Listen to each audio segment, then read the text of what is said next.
So I am hoping to make this the first of a series of existential questions. I asked ChatGPT or GPT to come up with 100 existential questions. And so I thought, oh, this is very interesting. I could create a whole series about this. So to make it short, the first question is, why do we exist?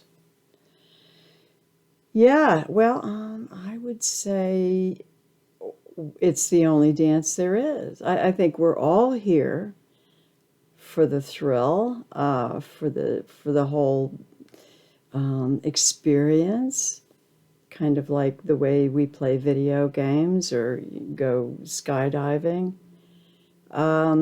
That's my take, my perspective. So we are here because I believe we want to integrate this who we are, which is loving awareness, into this physical plane of existence because, wow, we can see colors and depth and shadow. We can feel think of what comes in through the senses. The music. We can hear music. We can play music. We can create things. We can sculpt and travel through space and time.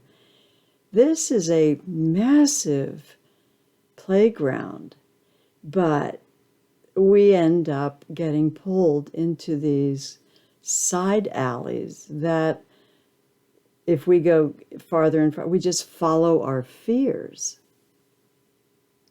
And when we follow our fears because we're afraid and we've got to make sure we got all the bases covered, and that's the alleyway you go down. And yeah, that's totally available. And it is there. I mean, that is the parallel reality that you are creating.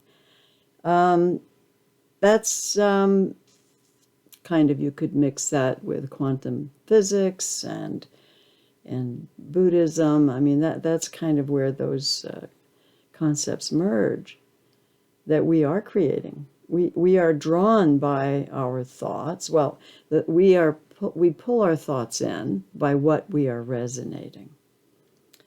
The way we are how we are using our emotional body is going to sync up with anyone else who is resonating at that same frequency.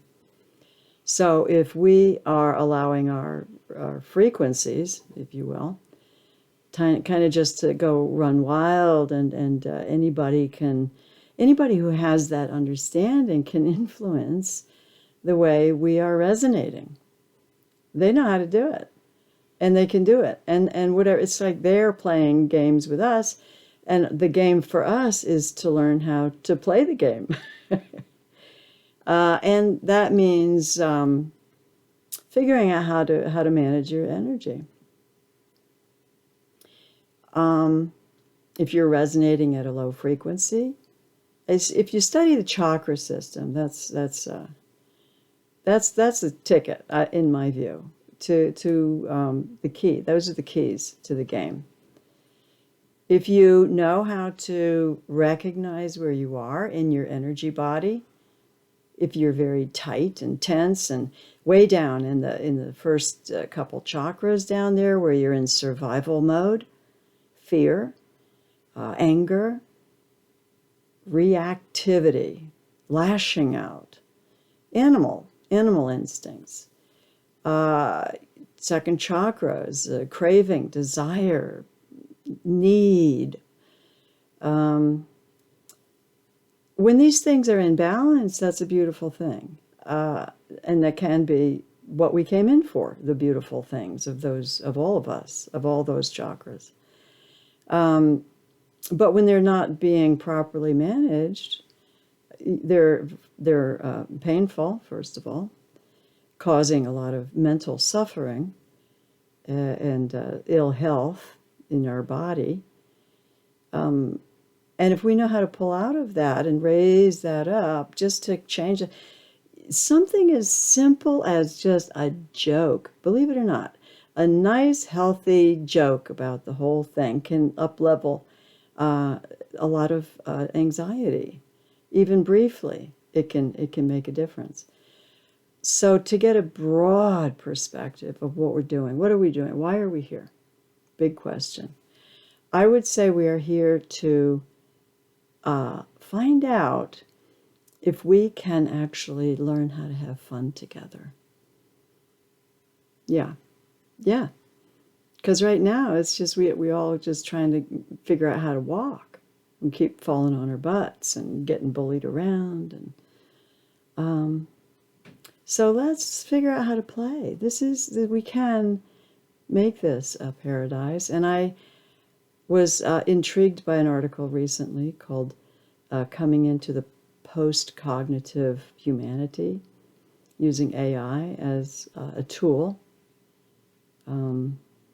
We won't have to, it's just like when I was a kid. Boy, if you wanted to have information, you had to either beg your parents for an encyclopedia collection, or you had to wait until library was open and go have, everybody had to have a library card. So, and then you had to go and find the book, and if you didn't have the book, you had to send for.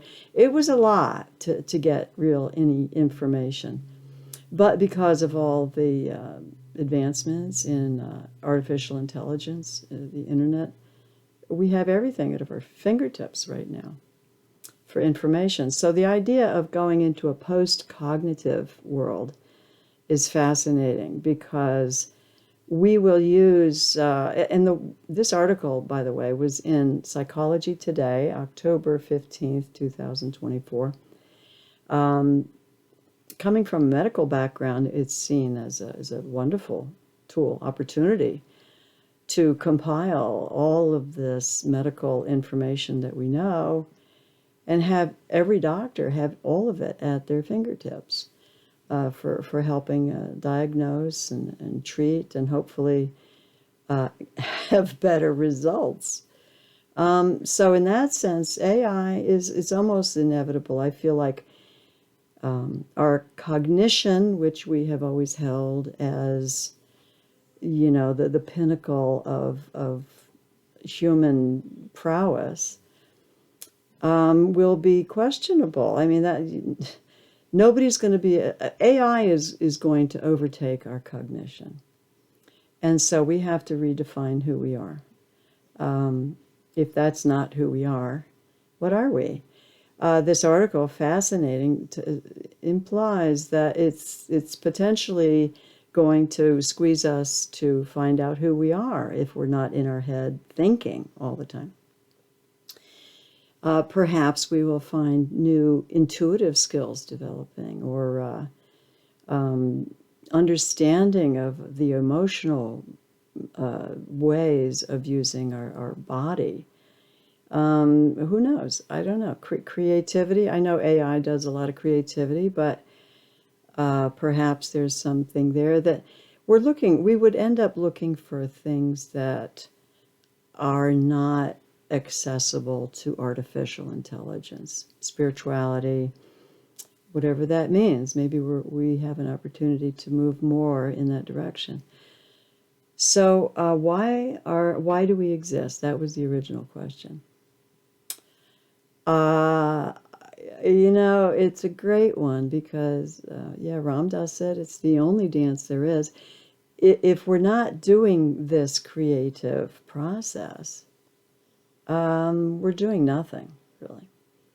Or we're just waiting for something. We're just sitting, which is fine, and I don't want to underestimate that. I teach meditation, stillness. It's connecting with our vastness. And there's just a lot there. And I kind of am excited about this post-cognitive idea, because there's a lot there that has been pushed under the rug. So I would love to see that emerge in humanity as our next level of evolution. And that's my 2 cents. Stay creative.